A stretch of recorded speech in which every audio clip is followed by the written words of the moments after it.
नमस्कार बच्चों।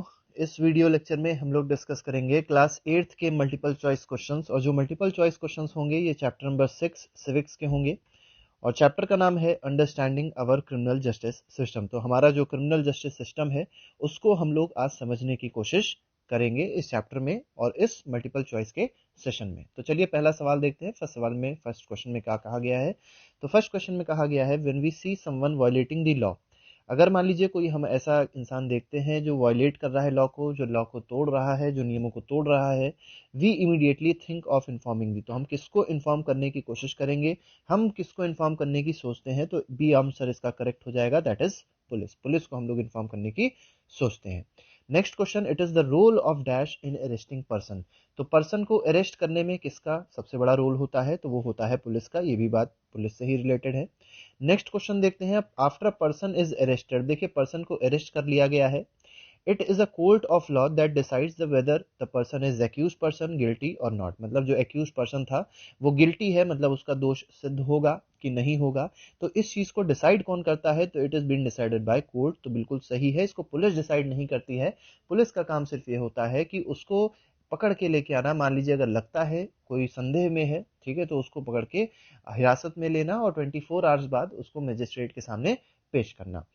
थर्ड के बाद फोर्थ क्वेश्चन पे आते हैं। फोर्थ क्वेश्चन देखते हैं। फोर्थ क्वेश्चन में कहा गया है according to constitution every individual charge of a crime has to be given up. तो देखिए मान लीजिए अगर कोई भी पर्सन है जिसको अरेस्ट किया गया है और जिसको कोई भी क्राइम के लिए चार्ज किया गया है, ठीक है, तो उसको कैसा ट्रायल मिलना चाहिए? मतलब उसको कैसा ये कह सकते हैं कि उसको कैसा ट्रायल मिलना चाहिए? तो वो होना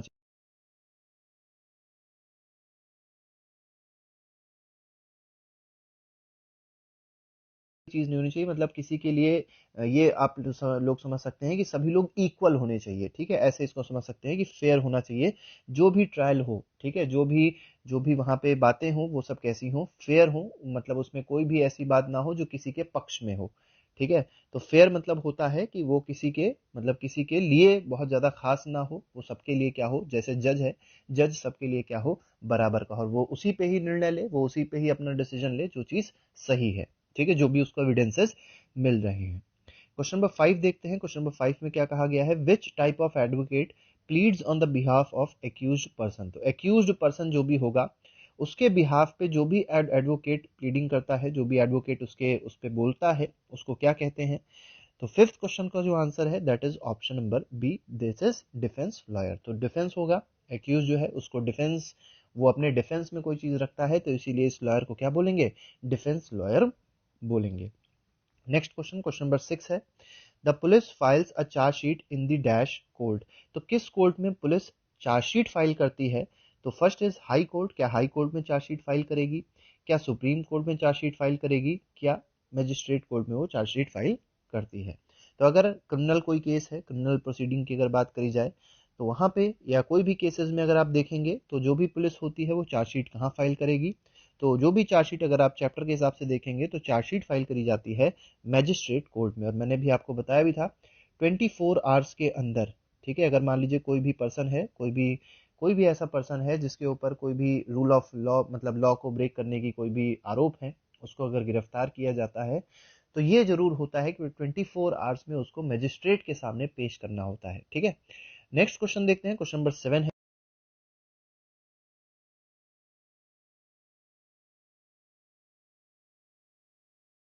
right to be defended by a lawyer. मतलब कोई भी पर्सन जो अरेस्ट हो रहा है पुलिस के द्वारा, उसको अपने आप को डिफेंड करने की एक फ्रीडम है, अपने आप को डिफेंड करने की एक राइट है। तो ये किस आर्टिकल में ऐसा लिखा हुआ है? तो ये आर्टिकल है आर्टिकल नंबर 22। तो आर्टिकल 22 में ऐसा दिया हुआ है कि हर पर्सन के पास एक फ्रीडम है, एक राइट है कि वो अपने आप को क्या कर सकता है? डिफेंड कर सकता है लॉयर के थ्रू। नेक्स्ट क्वेश्चन देखते हैं। क्वेश्चन नंबर 8 है। क्वेश्चन नंबर 8 में कहा गया है what refers to an act that law defines as crime. तो अगर मान लीजिए कोई लॉ की अगर बात करी जाए, लॉ मतलब कानून होता है, तो इसके रिस्पेक्ट में मतलब लॉ के रिस्पेक्ट में अगर पूछा जाए क्राइम क्या होता है, तो क्राइम होता है एक ऑफेंस, ठीक है। Next question is question number 9, which article of Indian constitution places a duty upon state to provide a lawyer to any citizen who is unable to engage one due to poverty और other disability. अब जैसे मान लीजिए कोई ऐसा person है जो बहुत ज़्यादा गरीब है या उसके पास कोई बहुत ज़्यादा पैसा नहीं है, कोई डिसेबिलिटी है, ठीक है, और वो लॉयर को नहीं हायर कर सकता है, तो ये ड्यूटी है स्टेट की, जिस स्टेट में वो रहता है या जो भी स्टेट है, ठीक है, स्टेट की वैसे बहुत बड़ी डेफिनेशन होती है कॉन्स्टिट्यूशन में, तो अगर कोई भी स्टेट है तो उसकी रिस्पॉन्सिबिलिटी बनती है, उसकी ड्यूटी बनती है कि वो क्या करेगा, उस इंसान के लिए एक लॉयर को प्लेस करेगा, ठीक है। तो अगर ये पूछा जाए ये किस कॉन्स्टिट्यूशन के किस आर्टिकल में ऐसा लिखा हुआ है, तो it is written in article number 39A, ठीक है। नेक्स्ट क्वेश्चन, क्वेश्चन नंबर 10 देखते हैं। क्वेश्चन नंबर 10 में कहा गया है, one important function of the dash is to investigate any complaint about the commission of a crime, ठीक है। तो क्राइम के लिए जो भी इन्वेस्टिगेशन है, जो भी क्राइम हुआ है उसका अगर इन्वेस्टिगेशन करना है, तो इन्वेस्टिगेशन मेनली कौन करता है, क्वेश्चन में पूछा गया है, तो वो करता है पुलिस।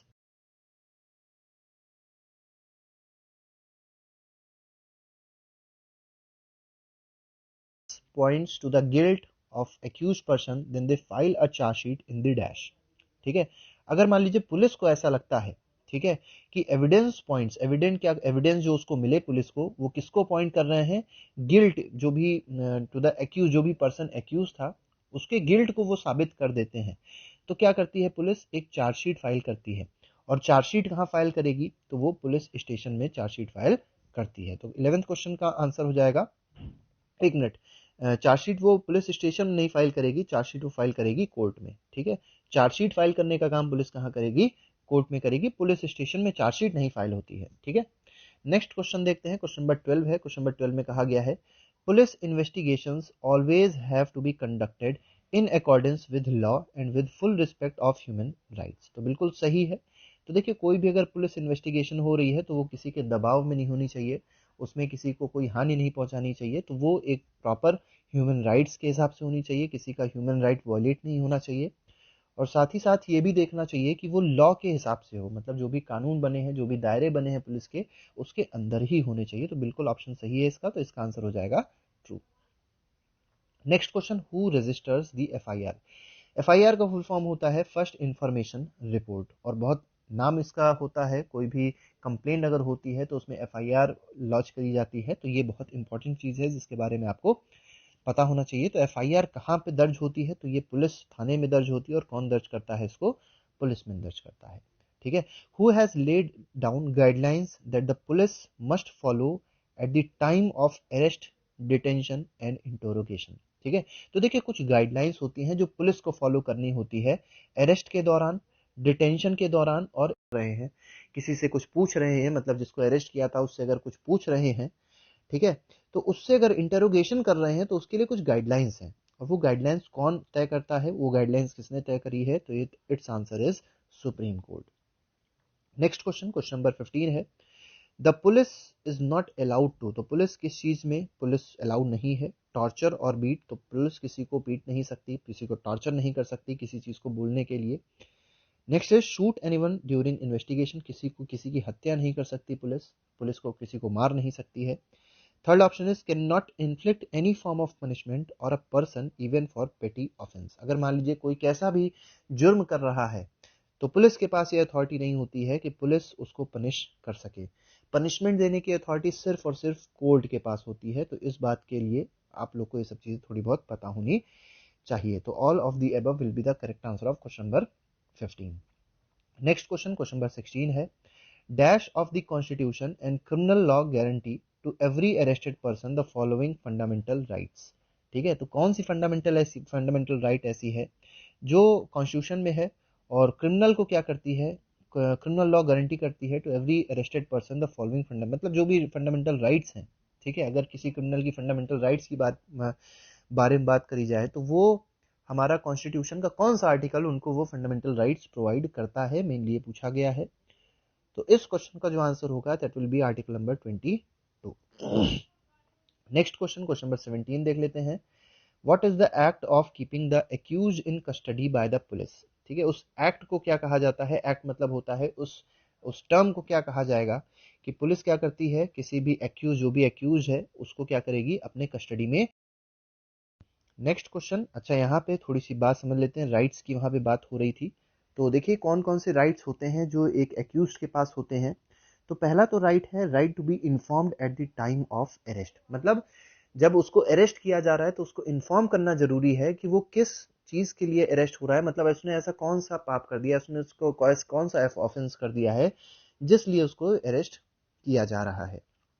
नेक्स्ट जो राइट है वो राइट ये है कि उसको 24 आवर्स में मजिस्ट्रेट के सामने प्रेजेंट होना बहुत ज्यादा जरूरी है, और ये किसकी रिस्पॉन्सिबिलिटी है, ये पुलिस की रिस्पॉन्सिबिलिटी है जो उसको अरेस्ट कर रही है। ठीक है, और इसमें एक बात ये भी याद रखिएगा, जो टाइम ऑफ ट्रेवल होता है, ठीक है, किसी एक पुलिस स्टेशन से मजिस्ट्रेट तक, उसको काउंट नहीं किया जाता। Right not to be ill treated और टॉर्चर्ड, ये बहुत जरूरी है, हालांकि बहुत सारी ऐसी चीजें हैं जो फॉलो नहीं करी जाती हैं। ठीक है, तो ये आप लोग को फिलहाल नहीं समझना, लेकिन ये होता जरूर है, राइट है ये। क्या राइट है? Right to be ill treated और टॉर्चर्ड, मतलब ये नहीं होना चाहिए किसी भी एक्यूज के साथ, क्योंकि वो एक्यूज है, वो अभी गिल्टी नहीं है, और पुलिस का काम ये नहीं है कि उनको टॉर्चर करें या इल ट्रीट करें। Next is confession made in police custody can not be use as evidence against the accused. ये बहुत इंपॉर्टेंट है कि पुलिस को अगर कोई दी गई सूचना है, ठीक है, अगर मान लीजिए कोई भी कन्फेशन वो कर रहा है, अगर मान लो कह रहा है कि उसने किसी का कत्ल किया और वो उसने पुलिस के सामने कबूला है, ठीक है, तो वो एविडेंस की तरह यूज नहीं किया जा सकता कोर्ट में, क्योंकि हो सकता है कि टॉर्चर उसको किया गया हो तब उसने ये चीज कबूली हो। ठीक है, और ये बहुत इंपॉर्टेंट पॉइंट है कि अगर कोई बच्चा है, कोई भी एक लड़का है जिसकी एज 15 ईयर से कम है, या कोई वुमेन है, ठीक है, इसको पुलिस स्टेशन में क्वेश्चनिंग के लिए नहीं बुलाया जा सकता है। ठीक है, नेक्स्ट क्वेश्चन देखते हैं। नेक्स्ट क्वेश्चन में कहा गया है the right to be presented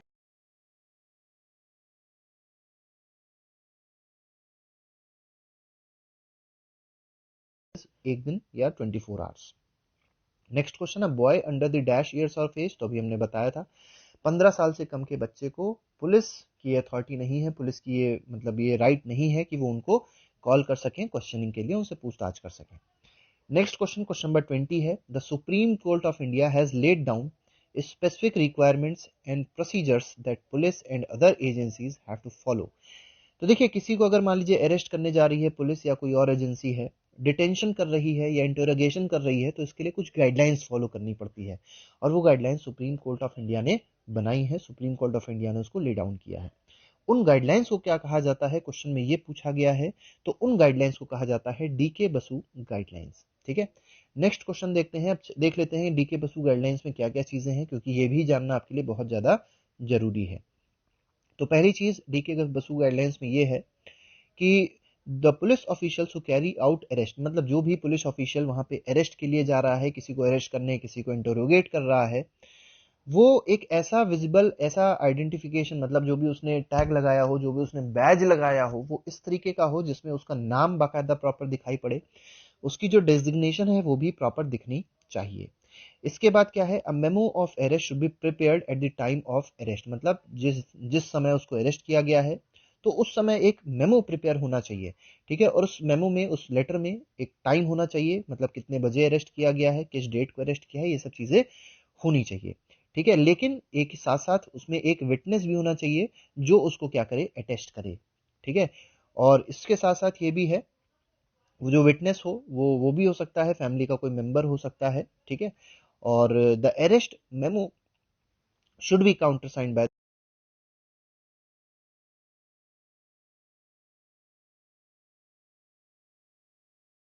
next इसमें जो पॉइंट कहा गया है वो क्या है, the person arrested detained or been interrogated has the right to inform a relative friend or well wisher. अब देखिए, मान लीजिए कोई पर्सन है जिसको अरेस्ट किया गया या जिसको डिटेन किया जा रहा है, जिसको इंटरोगेट किया जा रहा है, उसके पास ये राइट है। क्या राइट है?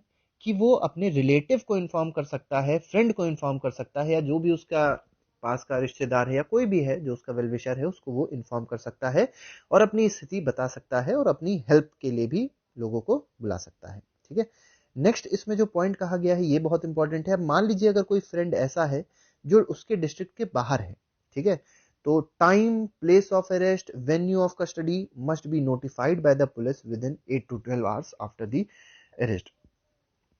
ये बहुत इंपॉर्टेंट है समझना कि जैसे मान लीजिए पुलिस ने किसी भी टाइम पे किसी को अरेस्ट किया, तो उसके 8 से 12 घंटे के अंदर पुलिस को क्या करना होता है, उसके जो भी रिश्तेदार हैं, उसके जान पहचान के लोग हैं, उसको वो सारी इंफॉर्मेशन देनी होती है कि ऐसा ऐसा इनके साथ हुआ है, इसलिए इनको ऐसा अरेस्ट किया गया है।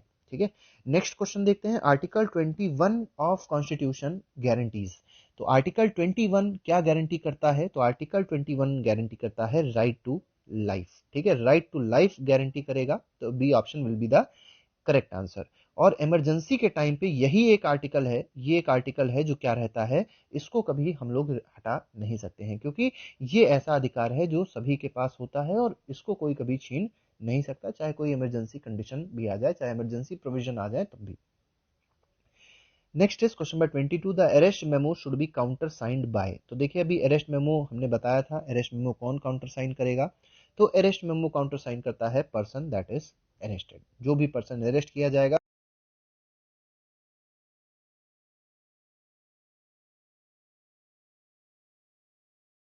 That the police can begin their investigation into a crime. तो देखिए पुलिस अपनी इन्वेस्टिगेशन तभी स्टार्ट कर सकती है जब किसी क्राइम का, अगर मान लीजिए कोई क्राइम हो रहा हो, जब तक उसकी एफआईआर नहीं दर्ज हो रही है तब तक उसकी इन्वेस्टिगेशन स्टार्ट नहीं करी जाएगी, और जैसे ही एफआईआर दर्ज हो जाती है पुलिस अपनी इन्वेस्टिगेशन स्टार्ट कर सकती है, ठीक है।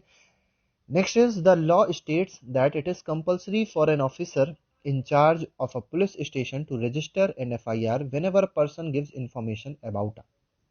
तो कैसा ऑफेंस होगा या क्या होता है उसके साथ में? अगर मान लीजिए कोई पर्सन पहुंचता है किसी पुलिस स्टेशन पे, तो वो अगर मान लीजिए कोई इन्फॉर्मेशन देता है, ठीक है, कोई भी ऐसी चीज बताता है जो कहीं ना कहीं संदिग्ध है, तो उसमें क्या करती है पुलिस? एफआईआर दर्ज करती है। तो उस इंफॉर्मेशन को या उस चीज को हम लोग क्या कह सकते हैं? तो उसको रॉन्ग इन्फॉर्मेशन कहेंगे, कि कॉग्निजेबल ऑफेंस कहेंगे, कि बायस रिपोर्ट कहेंगे, तो उसको कहेंगे कॉग्निजेबल ऑफेंस। मतलब अगर कोई कॉग्निजेबल ऑफेंस के बारे में कोई पर्सन इंफॉर्मेशन दे रहा है तो क्या होगा? लॉ मतलब तो होगा ये कि उसकी एफआईआर दर्ज करी तभी जाती है, ठीक है। नेक्स्ट क्वेश्चन, क्वेश्चन नंबर 25 है, द एफआईआर यूजुअली मेंशंस। अब एफआईआर मेंशन क्या, एफआईआर में क्या क्या मेंशन होता है ये जानना जरूरी है। तो डेट मेंशन होती है, टाइम मेंशन होता है, प्लेस जो भी ऑफेंस हुआ है उसका डेट क्या था, टाइम क्या थी, प्लेस क्या थी, details of basic facts of offence, मतलब जो बेसिक फैक्ट्स हैं ऑफेंस के वो मेंशन करे जाते हैं, ठीक है। और साथ ही साथ जो भी उसका डिस्क्रिप्शन है, जो भी हुआ था वहां पर उसका डिस्क्रिप्शन, पूरी एक ये कह सकते हैं पूरी थ्योरी उसमें बताई जाती है कि क्या हुआ था। तो ये बिल्कुल सही है, ये सब चीजें एफआईआर में दर्ज होती है। अब यहाँ पे भी थोड़ा सा देख लेते हैं एफआईआर में क्या क्या होता है। तो नेम होगा, एड्रेस होगा, इसके साथ ही साथ अब अगर आप देखेंगे एक प्रिस्क्राइब फॉर्म होता है, मतलब एक तरीके का प्रॉपर फॉर्म मिलता है, एक प्रॉपर फॉर्म पुलिस भरती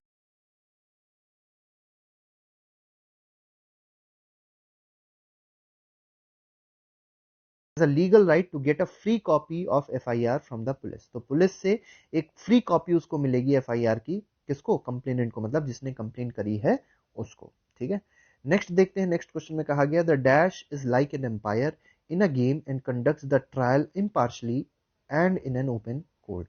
तो आपको पता है भारत का कोर्ट बहुत ज़्यादा मजबूत है, हालांकि केसेस बहुत सारे हैं और बहुत सारे केसेस पे जो नंबर ऑफ जजेस हैं वो बहुत ही कम है, लेकिन फिर भी आज भी और हमेशा कोर्ट ऐसी चीज है जो कहीं ना कहीं न्याय पहुंचाती है, और इसीलिए इसको न्यायपालिका भी कहते हैं, ठीक है।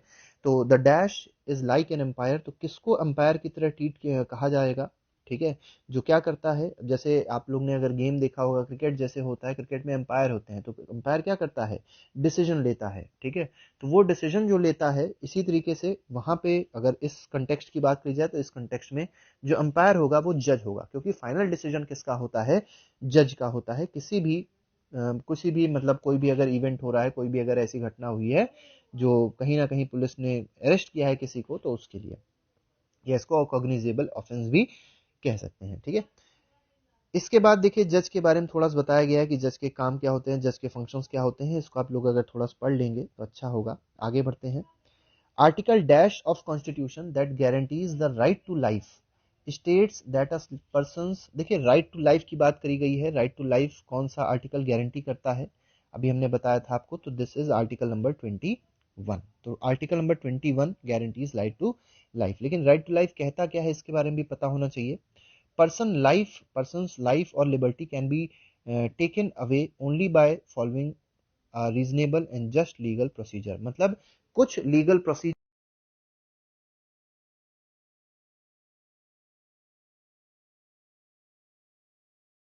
मान लीजिए किसी को हैंग करना है, किसी को फांसी की सजा दी गई है, तो वो ऐसे ही नहीं दी जा सकती है कि पुलिस ने कह दिया इसको हैंग कर दीजिए तो इसको हैंग कर दिया, ठीक है, मतलब उसको हैंग करना है, मतलब उसका राइट टू लाइफ हमको छीनना है।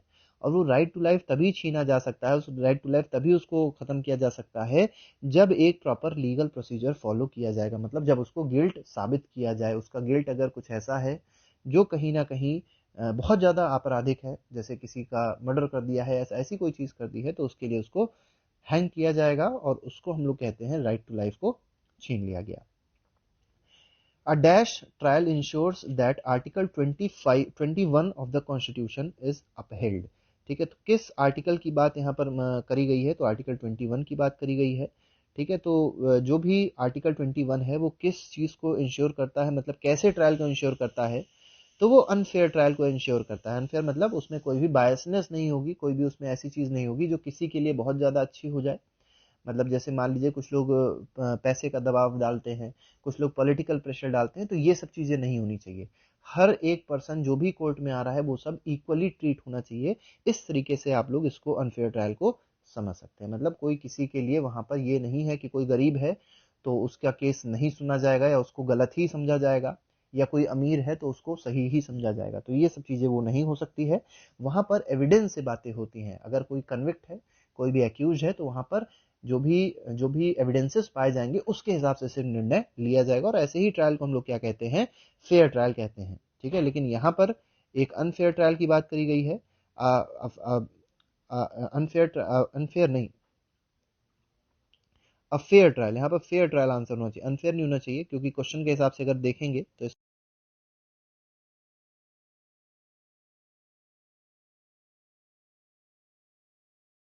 बार बेटा ऐसा होता है कि हम लोग आंसर्स कभी कभी थोड़े बहुत गलत दे देते हैं।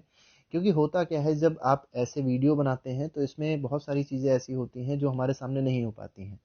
और जब ऑनलाइन क्लासेस होती हैं, जब कोई लाइव पढ़ाता है, तो बहुत सारी चीज़ें ऐसी होती हैं जो बच्चे बताते हैं और हम लोग पढ़ते हैं, तो कभी कभी ऐसा होता है। तो आप लोग कमेंट बॉक्स में ज़रूर लिख के बताया करिए अगर आपको लगता है कि कोई क्वेश्चन में प्रॉब्लम है, क्योंकि उसको हम लोग ज़रूर पढ़ते हैं और उसके बाद उसको रिकमेंड भी करते हैं, जो भी उसका होता है रिप्लाई किया जाता है। तो थोड़ा सा आप लोग कभी भी ऐसा लगता है तो किया जरूर करिए। Next question is Shanti was charge with offence of dash that was defined as a crime in law. तो अगर आपने चैप्टर पढ़ा होगा तो शांति की एक बाकायदा प्रॉपर स्टोरी दी गई है। तो शांति पर चोरी का इल्जाम लगाया गया था। ठीक है, तो थेफ्ट इसमें आंसर आ जाएगा। Next question is all need to work to ensure that every citizen irrespective of class, caste, gender, religious and ideological backgrounds get fair trial when accused। तो चाहे कोई भी हो, सबको फेयर ट्रायल मिलना चाहिए और इसके लिए सबको काम करना पड़ेगा। ठीक है, तो ये ऑप्शन क्या है, बिल्कुल सही है। Next question, the rule of law which says that everyone is equal before the law would not make much sense if every citizen were not guaranteed a fair trial by the constitution। देखिए, rule of law की बात करी गई है। ये क्या कहता है, which says that everyone is equal before the law. Rule of law यही तो कहता है कि सारे लोग लॉ के सामने एक हैं। ठीक है, would not make much sense if every citizen. अब देखिए, ये जो रूल ऑफ लॉ है ये गलत हो जाएगा। कब गलत हो जाएगा, जब हर सिटीजन को फेयर ट्रायल नहीं मिलेगा। तो बिल्कुल सही बात कही गई है। देखिए, ये तो इसका आंसर क्या हो जाएगा, ट्रू हो जाएगा। नेक्स्ट क्वेश्चन देखते हैं, in what order will these function be performed.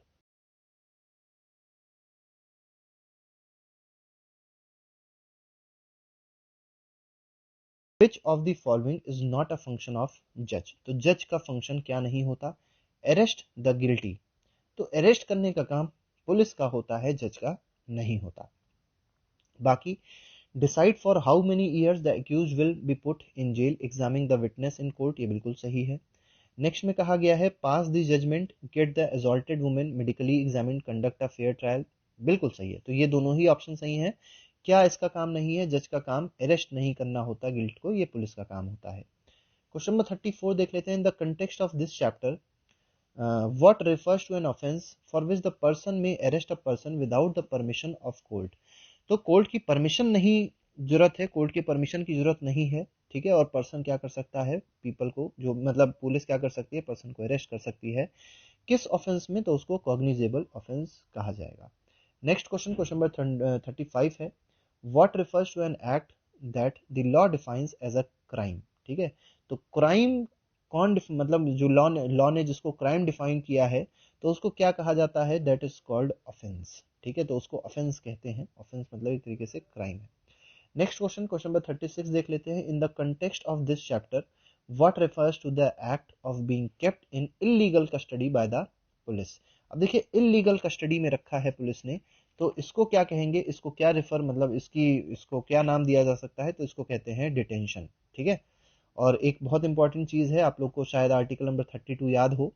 ठीक है, तो वहां पे एक बहुत इंपॉर्टेंट नाम आता है जिसको कहते हैं प्रिवेंशन ऑफ डिटेंशन। ठीक है, तो प्रिवेंशन ऑफ डिटेंशन ये हमारा एक फंडामेंटल राइट भी है। नेक्स्ट क्वेश्चन पे आते हैं, question number 37। The act of being fair और just and not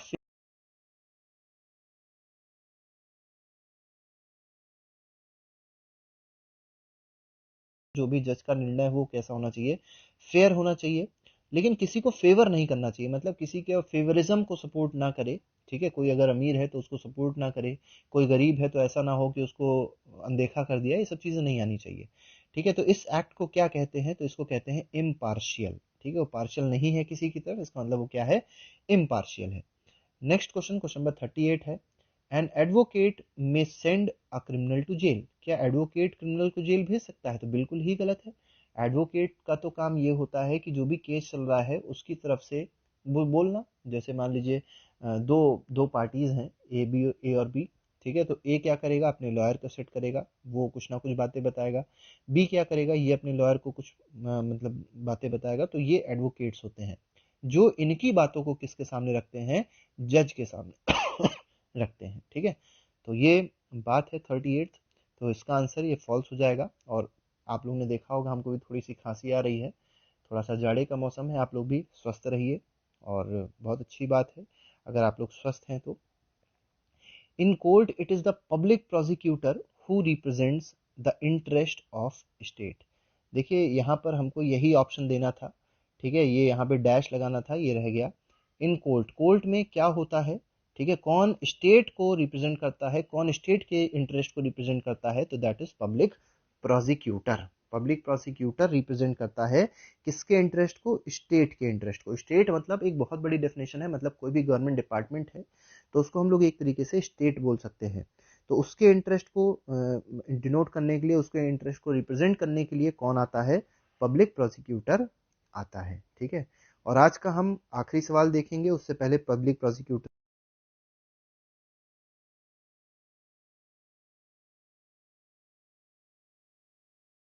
file chargesheet in court. तो ये बात आपको समझनी है कि पुलिस का रोल, जैसे प्रोसिक्यूटर का रोल तब स्टार्ट हो जाता है जब पुलिस क्या करती है, चार्जशीट फाइल कर देती है, कहां पर, कोर्ट में।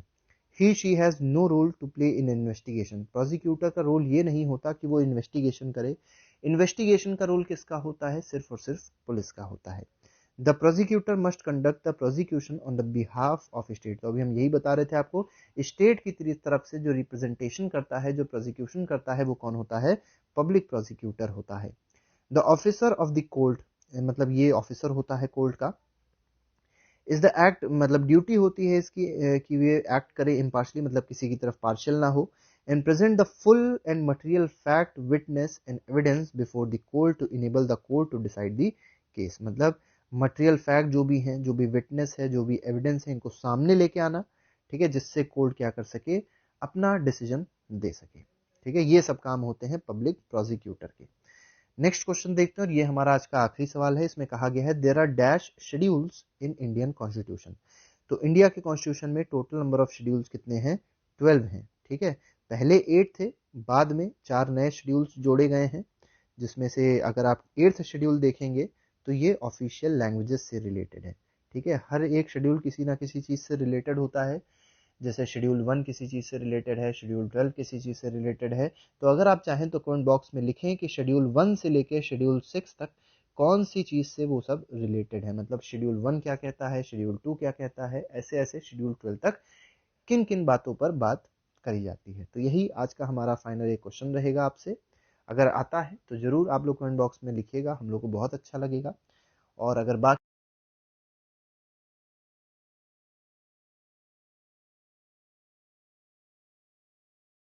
के सारे एमसीक्यूज मिल जाएंगे, और वो एमसीक्यूज इतने ज़्यादा हेल्पफुल हैं कि आपको पूरे चैप्टर को समझने में बहुत ज़्यादा मदद करेंगे। ठीक है, तो आज के लिए फिलहाल इतना ही रखते हैं। तो अगले लेक्चर पर एक और नए एमसीक्यू सेशन के साथ फिर से मुलाकात होगी। Till then, thank you very much, good bye, जय हिंद।